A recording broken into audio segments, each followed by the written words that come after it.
Importante may ipon. Kung kayo po ay nasa 20s and 30s right now, that is the best time for you to invest. Hindi yung parang maging happy-go-lucky dahil bata pa kayo. Hindi ho. Dapat yung mga panahon na yan, naghahanda na kayo. At kung kayo nasa 40s, 50s, dapat marami na kayo ipon. Kasi kung wala, kawawa kayo. Lalo na kung yung mga anak nyo nag-asawa na. Kasi iba naman ang talagang sinasabi na lang ang aking yaman ng aking mga anak. Oo nga yun, okay naman yun. Kaso problema, paano yung anak mo nag-asawa na? O di syempre, priority niya, asawa niya na. Yung pamilya niya, may sarili na siyang pamilya. At kahit gusto niya tumulong sa inyo, maaaring hindi siya makatulong. Bakit? Paano kung kulipot yung asawa? Mabait yung anak mo, pero yung manugang ba doon? Yung manugang, hindi. Kaya dapat may sarili tayong savings. Diba? Kasi it gives us peace of mind. Yung tao daw walang savings, malalaman mo sa unang tingin pa lang. Oo. Alam niyo nakikita daw doon? Tuyo daw ang balat. Huwag niyo naman tingnan yung katabi niyo kung tuyo ang balat. Di ba? Meron bang katotohanan niya? Meron! Kasi pag ikaw isip ka ng isip kung paano babayaran yung Meralco, yung tubig, di ba? Yung tuition fee, umiinit ang ulo niya. Diba? Sa sobrang init ng ulo mo, nadamay buong katawan mo, natutuyo-tuloy yung balat mo. Ganun ho yan. Pero kita yung mga mayayaman, flawless. Diba?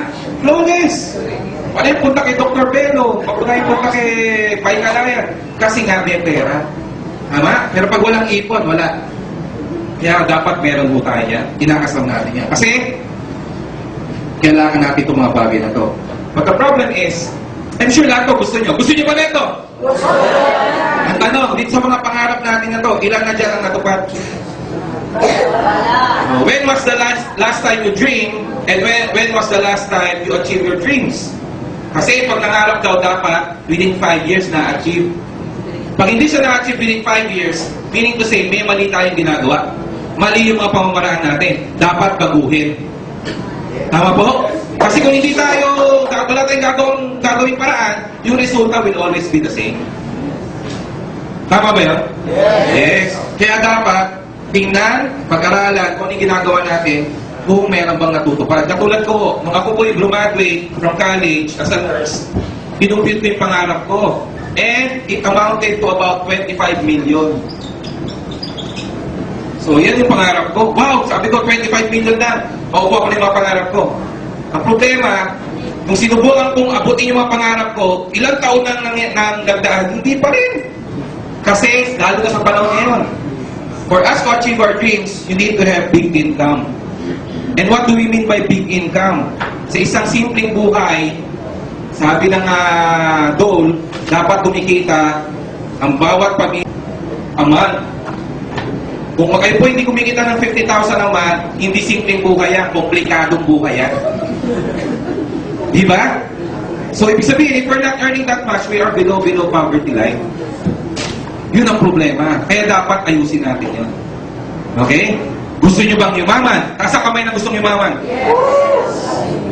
Dapat pangarap yun talaga. Diba? Gusto nyo bang yumaman? Yes! Gusto nyo ba nun? Yes! Ang tanong, paano? Diba? Yan ang tanong Sa lahat ng mga bagay na ito, kung papasinin nyo, ang bottom line yan, pera. You agree? Yes. Lahat ng bagay yan, sabi nga sa Proverbs, money is the answer to everything. Noong una, hindi ko maniwala. Pero totoo, it makes perfect sense. Halos lahat ng bagay, kailangan mo ng pananalapi. Ang tanong, paano ba natin kinukuha yung pananalapi? Dalawang bagay madalas ginagawa ng tao.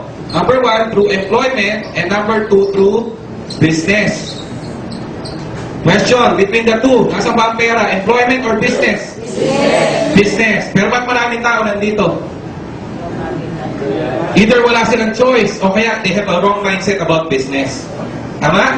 Sa employment, sino mga empleyado ulit dito? Tasa kamay. Okay, don't get me wrong, I have nothing against employment because I myself was an employee for more than 8 years. Nag-work pa ako sa America for 2 years. Pero nung na-realize ko, hindi ko kaya kumain yung 25 million, nag-isip-isip na rin ako kumuha ko ng ibang choices. Okay? Tingnan natin kung kaya bang kuhanin yung mga pangarap natin through employment. Assuming kayo po ay nagtrabaho at the age of 20 at nag-retire at the age of 60. That's the assumption. 20 to 60. Hindi ho kayo nawalan ng trabaho. At kayo po'y nagtatrabaho ng 8 hours a day for 7 days a week. Hindi kayo, wala kayong day off. Okay? 8 hours a day, 7 days a week, for 50 weeks a year, times 40 years. So, yan ang assumption.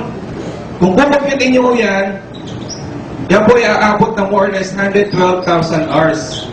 Kaya karaming oras ang dapat yung gugulin para kayo makapagtrabaho for 40 years na walang mentis.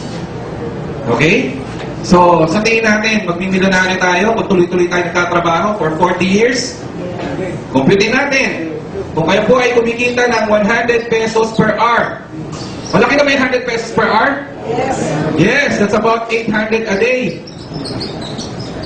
Yung 800 a day, malaki na ba yun? Magkano bang starting ngayon?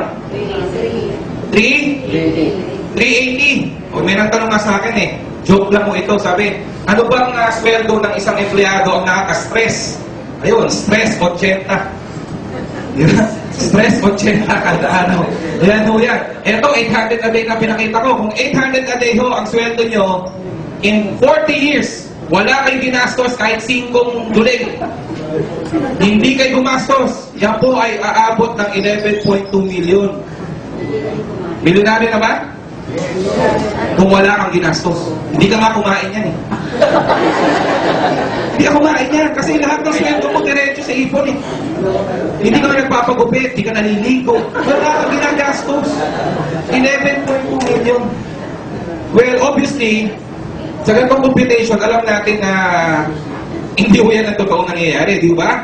Kasi pansinin nyo, yung sinesweldo ng 15 mil, ito totoo, yung sinesweldo ng 15 mil, pansinin nyo, ang gastos niya 20 mil. Tama ba yan? Yung sinesweldo ng 30 mil, ang gastos 35. Laging mas malaki yung gastos kaysa sa income. Huwag nyo na hong i-ano yan, totoo yan.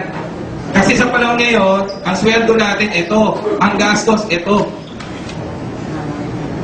Over the past 20 years, halos di naman tumaas ang sweldo ng tao eh. Pero ang gastos every week, every month tumataas.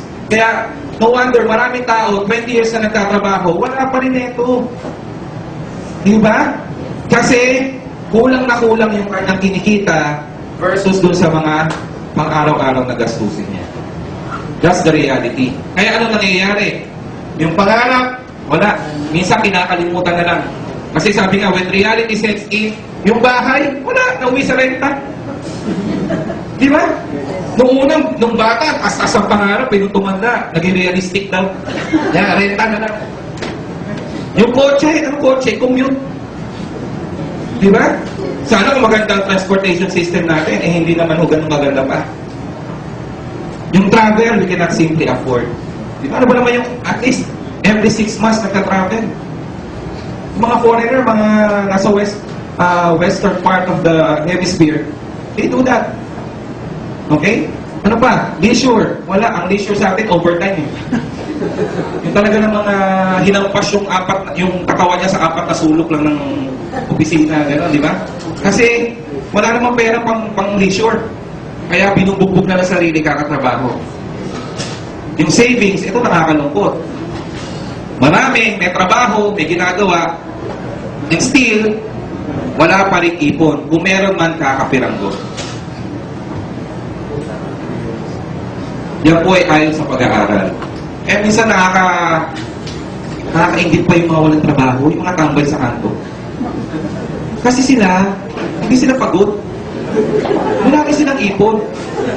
Pero marami tao may trabaho, wala rin namang ipon. Diba? At hindi laspad.